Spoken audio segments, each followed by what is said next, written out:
हम वहाँ आए, आपकी परफॉर्मेंस ने हैरान कर दिया, तो मैंने सोचा फूल भेजकर इजहार तो किया जा सकता है। फिर मुझे भी कॉफी पिलाने की इजाजत दें ताकि मैं भी आपके लिए कुछ कर सकूं। मुझे शर्मिंदगी महसूस हो रही है। अरे नहीं नहीं, मैं आपको शर्मिंदगी महसूस होने नहीं दे सकता। बताइए कब और कहाँ?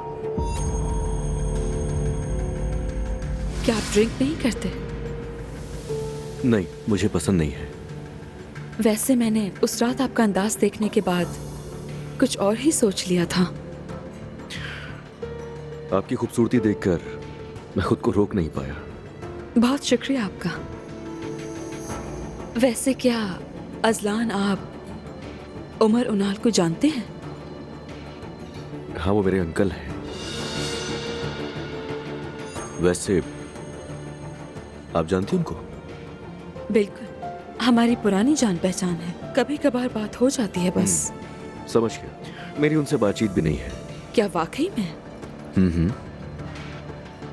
मुझे याद भी नहीं है उनसे आखिरी बार मेरी बात कब हुई थी। ये खानदानी मामला है, हम दूर ही रहते हैं। सिर्फ सलाम दुआ ही समझ लें। खैर, कुछ नहीं रखा इन बातों में। आप बताइए कैसा चल रहा है?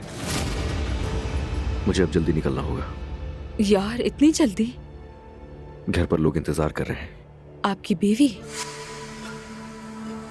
वो कुछ भी नहीं कह सकती मुझे। ये कैसी शादी है? बस एक नाम की शादी है। तो तलाक ले लीजिए। अभी वक्त नहीं है। और वैसे भी हम ये क्या कर रहे हैं? हमने क्या तय किया था? इस बारे में बात नहीं करेंगे। बिल्कुल, आपने कहा था। तो फिर दोबारा मुलाकात कब होगी?